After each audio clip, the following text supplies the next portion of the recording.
Hello,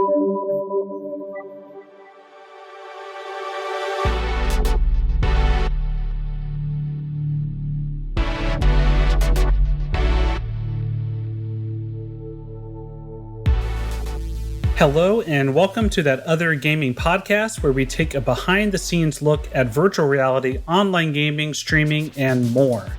I'm David Jagno, a tech comms manager at Meta, a full-time nerd, and a lifelong gamer that's obsessed with the future of video games. And I'm Lisa, a fellow tech comms manager and nerd and recovering academic. And let's not leave out the fact you're my boss as well. Let's put that up front, let everyone know that you are in charge of my employment. Oh, fair. So what have you been playing this week? Well, you know me, a lot of Words with Friends. I've also been replaying Chrono Trigger on my iPhone. Oh, yeah. How is the mobile version? It's surprisingly good. You would think that just being able to tap for the mechanics might be a little difficult, but they worked it out really, really well. It holds up really nicely even without a controller. That's awesome. Yeah. How about you? Well, I haven't been playing Chrono Trigger. That's one of the best games of all time. So good choice there. Good choice. Thank you. Thank you. And in VR world, I've been playing Resident Evil 4 VR, of course, and Blade and Sorcery Nomad, which is just such an intense, crazy game. The physics and the combat are so fun on that. And now I no longer have to worry about ripping the cord of my headset out of the computer when I play, because it's on Quest 2 now. Definitely a plus. Yeah, and I'm not much of a racing game guy, but Forza Horizon 5 might be the best looking game I've ever played in my life. It is gorgeous. Wow, that's a pretty strong endorsement. Yeah, that one's just, it's been wild. It's been wild. And Resident Evil 4 is really cool to play in VR because, you know, that's a game that I originally played on GameCube back when it first came out a billion years ago. And it's funny because technically they're not zombies, but, you know, it's basically a zombie game. Yeah, you definitely would say that. Okay, so I have a question for you. Okay. Out of all the post-apocalypses that you've experienced in pop culture and movies and games, what do you think personally is the kind that you would have the most success surviving in? I'm going to have to branch into the world of movies here and go with Shaun of the Dead. I think obviously you've got the shotgun over the bar at the Winchester, but really any world in which a cricket bat is a viable weapon of choice, I think I have a pretty good chance of surviving in. Yeah, I think the zombies in that movie are a little more killable than zombies we've seen in other movies. I think, isn't there a scene where he throws a record at one of their heads? Yeah, exactly. It's a little more Romero inspired versus the like post 28 days later zombie that can really move. Yeah, I think all of those are faster than I've ever been in my entire life. Yeah, so even at peak physical condition, I wouldn't stand a chance. Yeah, how about you? What do you think is your best bet? So for me, I'm going to piggyback a little bit. I'll also name a movie, but this is a very different answer. For me, I'm probably going to say I Am Legend. And that's not because I think I'm a badass like Will Smith, because I'm not. You know, that's not the case at all. But actually, I'm a bit of a loner. So if I could just hang out with a mannequin and my dog, like, I think I would be fine. You know, if my wife and kid could come along, you know, huge plus. But, you know, I think I'd be okay just hanging out by myself and, you know, being the last person alive and seeing how that goes. All right. Well, speaking of apocalypses, today we're talking about After the Fall, the latest VR title from Vertigo Games. You might know them from their previous zombie survival game, Arizona Sunshine. We've been catching glimpses of After the Fall for a while now, since like 2019, but good things are definitely worth waiting for. It's really intense and fast-paced with tons of action. I'm super excited for this one. I was able to talk to TamTu Bui, Vertigo's community manager. So let's cut over to that interview so we can hear a little bit more about the game. So can you tell me a little bit about how you got into game development originally, Tam, and what your background is like in the game industry? So before I was community manager at Vertigo Games, I was a host and video editor for a YouTube channel, Zooming Games, and being on the press side of the game industry. So it's been pretty fun to be on the other side of the fence and actually seeing how it's made. Yeah, for sure. I mean, that's similar to my background. My background's in journalism as well. So, yeah, it's been It's been exciting being on the other side. So I'm glad that we can give people a little bit of insight here into what goes into game development. And After the Fall is shaping up pretty nicely. Yeah. Why don't we go ahead and kick things off by you just telling me a little bit about the game, what it is, the setting. Give me the elevator pitch version of what After the Fall is. All right, elevator pitch. After the Fall is a 4-player co-op shooter set in a frozen shell of Los Angeles 20 years after the world ended. And it's the closest thing you'll get to be an action hero with how badass we'll let you be. Okay, that sounds pretty cool. And a lot of the gameplay you've released, there's a lot of focus on the gunplay, on the co-op element, like you said, on fighting the creatures. Can you talk a little bit about what the gameplay feels like for players? What they're going to be doing on a moment-to-moment basis? You will be going into the missions equipped with guns that you get to upgrade throughout the game and just take on hordes and hordes of snowbreed. That's what the enemies in our game is called. And different from like the normal, usual zombie games, you are the one that they should be afraid of and not the other way around. You're the badass. That's the power fantasy that we want to introduce. So this isn't really so much a survival game as it is an action game set in a post-apocalypse. Mm-hmm. It's been 20 years since the apocalypse, and the survivors of that time have developed tools to actually fight back, and they've got some form of civilization back on track in a certain way. And that's what we're really trying to sell with After the Fall, that you and your squad go into these slaughterhouses and you go in and farm those snowbreed. Of course, they're still super dangerous, but you have the tools to fight back. Got it. It's almost more of a hunting experience then, in a way, right? Yeah, kind of. So you're calling them snowbreed, but so they're not technically zombies, is that correct? Yeah, so for After the Fall, we created the enemies. We didn't want just a regular zombie that like we had in Arizona Sunshine. What we did in Arizona Sunshine was that they were a bit more aggressive, and some of them actually ran at you, which didn't really happen often.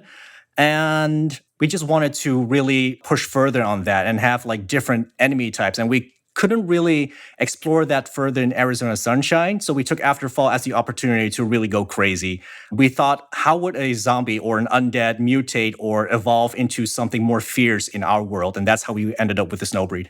That's an interesting delineation, because with Arizona Sunshine, that's obviously a game set in the desert. And here and After the Fall, it's set in kind of a snowed-in apocalypse. And so it's clearly an evolution of what you started with Arizona Sunshine. But this isn't the same game world, is it? It's not a sequel, or how does it relate to your previous game? Oh, it's not a sequel. It's a complete clean slate for not just the players who are used to our offering of games at Vertigo, but also for the dev team. We took the opportunity to do something completely different from Arizona Sunshine and take what we did well. And that was just the co-op aspect of it, the gunplay, and bringing more variety to the zombies.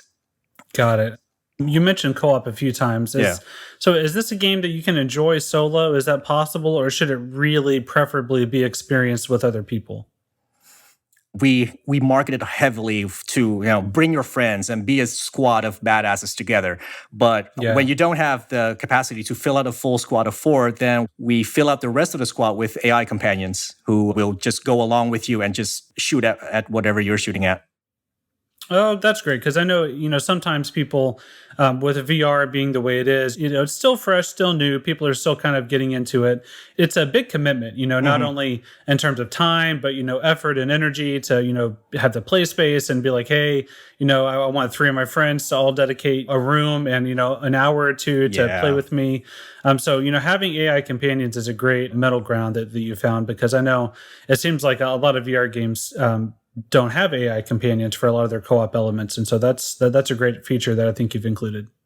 That's something we saw with Arizona Sunshine, right? We noticed that people played the co-op campaign a lot, and the Horde mode, which allows for up to 4 players even more. And we felt like that's something we want to bring to our next game, and just being badasses together, like I keep saying. But it also felt like a natural evolution to really bring an experience that wasn't there in VR quite yet.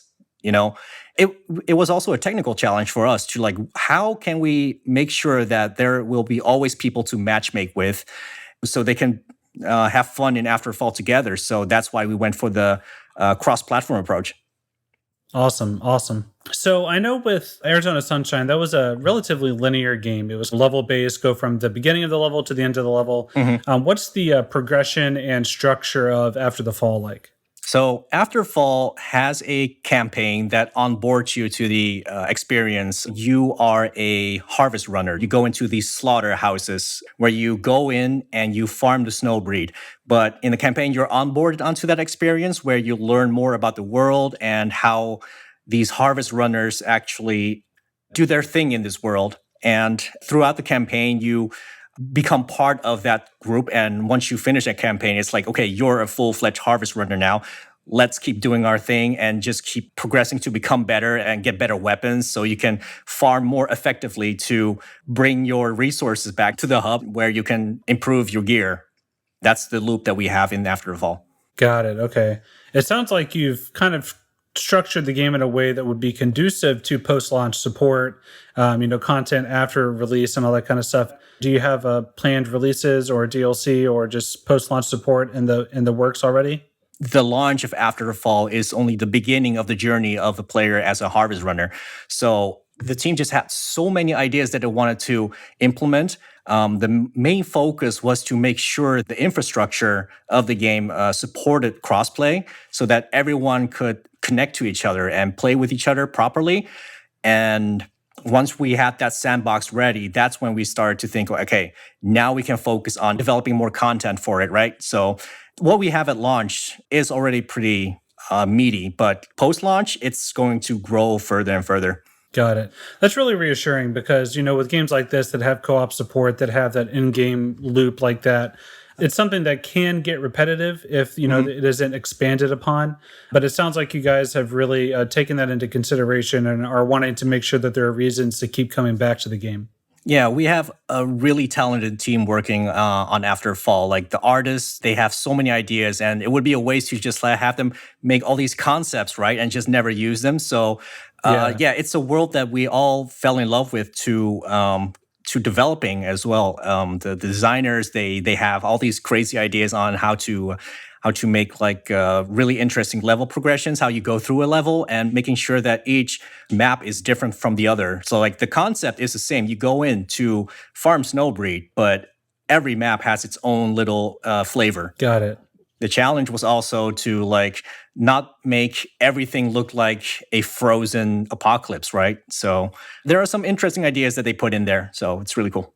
That sounds awesome. And with the gameplay progression that you talked about with the farming of the snowbreed and the constant, progression and getting better and better.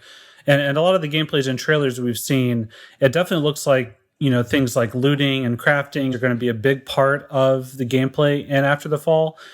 So is, looting and that kind of thing, is that a big part of what you'll be doing during the levels? Because I know in Arizona Sunshine, it was much more of a linear game, like we said, but in this one, it sounds like you'll have more incentive to explore and to uncover and try to find things during levels more. What you're mostly going after are new attachments for your weapons. And so the weapons that you have, you can upgrade further, right? It also allows for players to find their own play style, right? Because in Arizona Sunshine, we had a variety of weapon types. And in what we do in After a Fall is that the attachments allow for players to customize the weapons to maybe have a different firing rate or have a bigger magazine or use different handling. So it's a great sandbox weapon-wise for players to explore. Yeah, it certainly sounds awesome. I know for me, whenever I played that demo that was, at this point, 2.5 years ago, it was a very fast-paced game. That was something that I really noticed is that compared to Arizona Sunshine or even compared to a lot of other co-op shooters, zombie shooters that I played in VR, it seems like there's a heavy leaning towards a slower, more methodical, survival, kind of tense pace. But in this one, it was very fast-paced. It was, like you said, it makes you feel like a badass, like you're in an action movie, going down zip lines and blowing things up. And can you speak a little bit about that pacing and why you settled on something that was so intense like that? Yeah, definitely. It's over the years, we've seen VR evolve as well, right? You see people getting more used to being able to play in VR, but the onboarding on VR in recent years has exploded. So there's a lot of new VR players as well. So we want to respect their ability to be in VR. And that's why the mission maps, the first time you'll play them, it'll be like 20, 30 minutes you'll spend exploring and really getting to know the maps. But once you get more used to it, the session will be shorter, but that doesn't mean that the game is shorter. Once you complete the campaign, you can go back in and go back into the loops and do the missions multiple times to go for that grind, right? So it allows for people to dictate how long they want to be in VR. Some people can only be in VR for 30 minutes. Others can go on for hours. So that's what After the Fall offers for a pretty broad variety of players in VR. You mentioned the first time that someone does a campaign mission, it could take 20, 30 minutes or so. Around how long is the entire campaign if someone were to play it for the first time, roughly? So the onboarding campaign for After Fall, if you're comfortable in VR, you can go through it pretty quickly. On average, I think it would be around 3 to 4 hours for you to really get familiar with all the systems that we have in After Fall, what the game is about. And after that, it really depends on how many hours you want to put into that yourself. If you really want to max out all the weapons, then yeah, you'll be playing a lot longer than someone who just wants to jump in and do a quick run of harvest running with their friends. You speak about returning to missions, replaying them, farming, and that's a term you've used a lot. Are these missions, are they going to adapt and change at all when you play them on subsequent times? Or do the spawn points of the enemies or the locations of loot, is all that the same, or does it change at all? It absolutely changes. We designed the levels to be the same every time, but the variety comes from the different spawn locations. Like loot also spawns in different maps. So there is an incentive for you to explore, check out the rooms that are in the maps. Like something you found in the previous one won't be there. Even ammo crates won't be spawning in the same places. So there's always this fresh loadout of a level for you to go through. So the layout of the missions are, pre-made because, it's kind of a custom tailored, handmade level. It's not procedural, but the locations of loot and enemies and some of that will shift and change each time. And then also it scales on difficulty as well, right? Yeah, definitely. On the easiest mode, that's generally what most people will probably go through during the campaign. But I know some people bump up the difficulty sooner because during the campaign, they might already find better attachments for to upgrade their weapons that they have to make them even better. Or, they might find looking for a little challenge themselves. It's up to them. There's been a lot of talk about loot and crafting of your guns, customizing with different attachments and all those things. But what about the player's appearance? For their actual character in the game, do they get different gear that they can wear? Can they change how they look and present themselves to other players? How does that work? Customization is primarily focused on the weapons, and player skins will be added at a later time. The focus was on getting the cross-platform functionality of Afterfall to work properly. That they also really needed to iterate on player customization. So we do have a lot of ideas of what we want to allow for player customization, but we really needed to look at the platforms, each platforms on what they can and cannot do before we really roll out that system. Weapon customization was a priority because it ties so deep into the gameplay loop, right? Yeah, that makes sense. And I think if you're listening to this and you're not, super tuned into VR games and you haven't been playing them for years, one thing that's interesting is whenever you're in VR, it's almost like your hands and your weapons are the characters of the game more so than your character's body, just because you embody that character physically. And so what you're seeing and manipulating is the weapons. And so it makes more sense to focus on those as a VR game, as opposed to a non-VR game that might be third person or might feature, different cosmetics. But for VR, it's really it's so important with what you interact with. And so that's why the guns are such a crucial element for sure. Yep. Yeah. Developing Afterfall has been quite a roller coaster, right? Because we learned so many things from Arizona Sunshine. That was so important for us to make Afterfall what it is, because originally we made it for PC, and then we made it again from scratch for our PlayStation, and then made it from scratch again for Quest. One of the biggest requests for Arizona Sunshine was cross-platform play, because people would be having different headsets but want to play Arizona together, but they couldn't. So that was crucial for us to get right for Afterfall. Speaking of the Quest version of the game, can you talk at all about any of the compromises you had to make to get it running on a mobile, portable, standalone device? Is there pretty much parity with the other platforms? What kind of optimizations did you make? So we develop a VR toolset for ourselves in Unity for all platforms to draw from a single wireframe, so to speak, right? To bring everything to parity. And it allows for the different VR platform layers to be placed on top. So that's how we get parity with enemy and object placement. The level designs and the core systems are the same, but visually, they're all optimized for each platform independently. In a cross-platform game, it is important that all players see the same objects and walk through the same areas, right? So visually, it might look different, but the wireframe, the framework of Afterfall is the same for everyone. So if I can give an example, in playtesting here, I switch between the Quest and the PC version a lot, and it feels like the exact same game. It looks different, but it plays and feels like the guns feel the same, and walking around feels familiar because, it is still the same level. When you say looks different, what exactly is different visually? From what you can expect from a Quest, everything in there is like, we've had to be really clever with textures indeed and baking in the lights.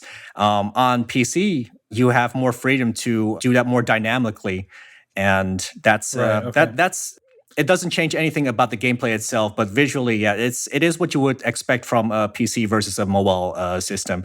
But with what the Quest 2 can do, it's a really good looking game still.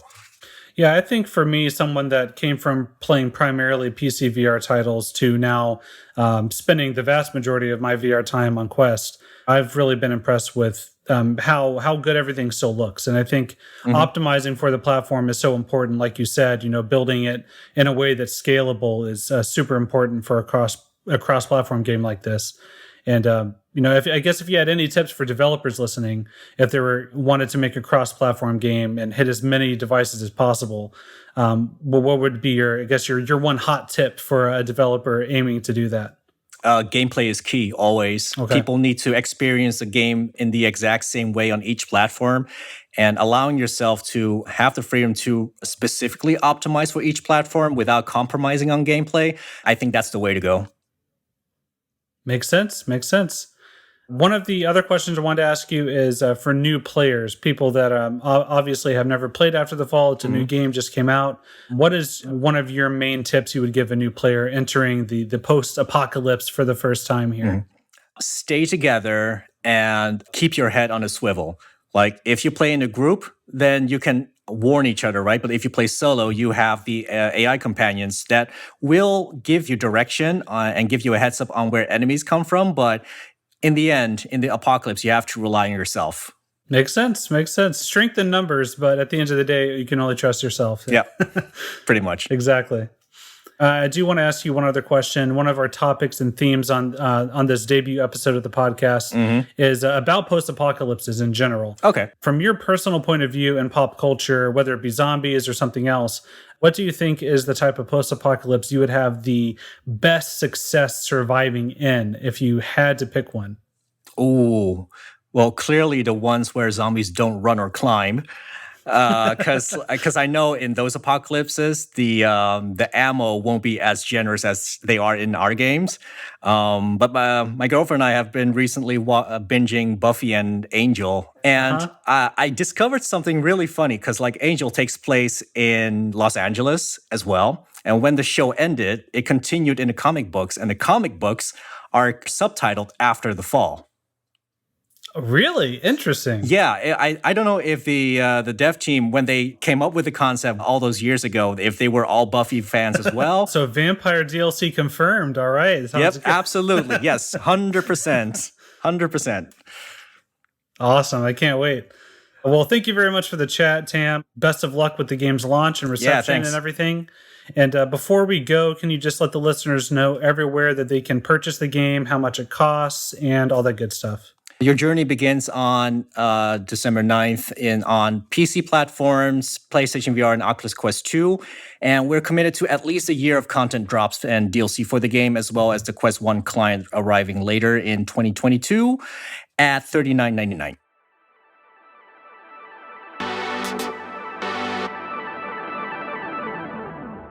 Man, that was a really great interview. I loved hearing about TamTu's background in press and how he kind of found his way onto the community management side of gaming. It was also really great to hear about Vertigo's kind of evolution through the zombie genre, how they have transitioned from the zombies that they went with in Arizona Sunshine to kind of the bigger, badder, more impressive bosses that you face in After the Fall. Yeah, you can really see how they were influenced by their past work like that. And it sounds like they're going to be really ambitious this time around. I'm super excited because Arizona Sunshine's a favorite of mine, and I'm excited to see how they've evolved that formula. And can you believe it's already been 5 years since Arizona Sunshine came out when the touch controllers launched? Yeah, that's crazy to me. It's hard to even imagine. Yeah, and you know what? Now that you mentioned that, what's really missing is a zombie survival horror game where they actually use hand tracking. Oh, there it is. Yeah, wouldn't that be great? Yeah, hopefully someone's listening. We can only dream. All right, now it's time for a segment I hope people really eat up each and every episode. I'm excited for it. It's called Jelosa versus Jagno, where we each get 1 minute to make our case for a chosen topic, and then maybe everyone listening can help us decide who won. For this episode, we'll debate which post-apocalyptic zombie VR game is better on Quest 2, Resident Evil 4 or Arizona Sunshine. And they say age before beauty, so I'll go first.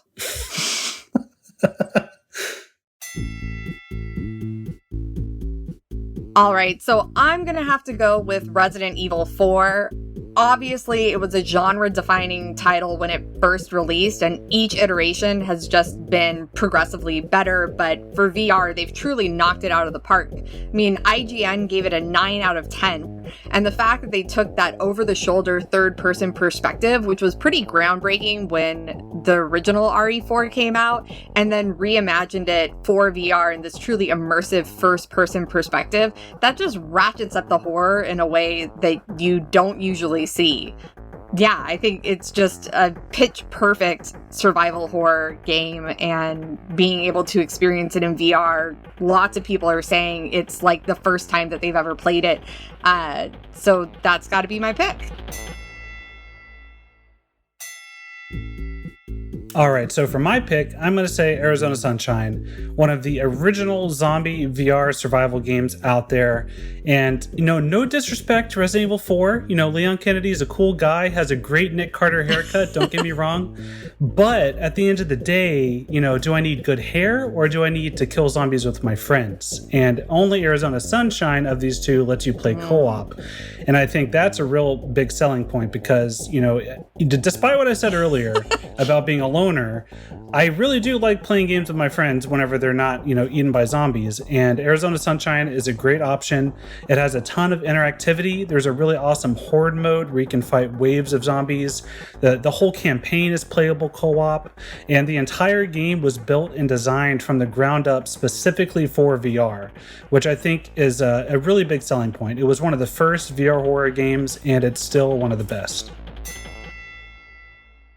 All right, well, there you have it. Now it's your turn to tell us what you think. So head over to our Facebook group and Twitter and vote in the poll on which post-apocalyptic zombie VR game is better on Quest 2, Resident Evil 4 or Arizona Sunshine. And make sure to let us know what you think about the show on Twitter at OtherGamingPod.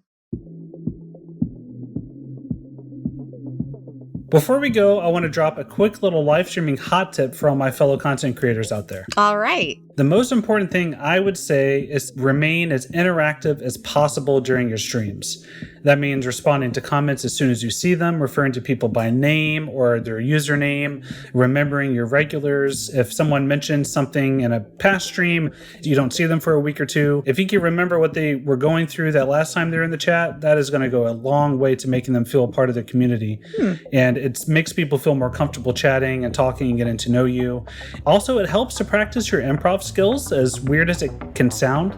But a lot of the time as a beginning streamer, you're going to probably be streaming to just one or two people for hours at a time. So being able to talk to yourself and talk about the game, think out loud, those are all things that you really have to get comfortable doing. Someone that does a great job of this is a streamer that goes by One Coin Only on Facebook Gaming. He plays a ton of different retro games. He's a really hilarious guy from Australia, and I highly, highly recommend checking him out. Awesome. I'll have to see what he's all about. And who knew that streaming was so much like bartending, that you have to remember your regulars? That's a really great tip. Thanks so much for joining us on That Other Gaming podcast from Meta. Remember, we'd love to connect with you on our Facebook group, and you can follow us on Twitter and Instagram at Other Gaming Pod. The show is produced by LWC. Cedric Wilson is our lead producer and composed our theme music. Kojin Toshiro also contributed music. Jen Chien is executive editor. That Other Gaming podcast is executive produced by Steve Gray and Juleka Lantigua. Art by BJ Prima. Thanks for listening, everybody, and enjoy the awesome outro music.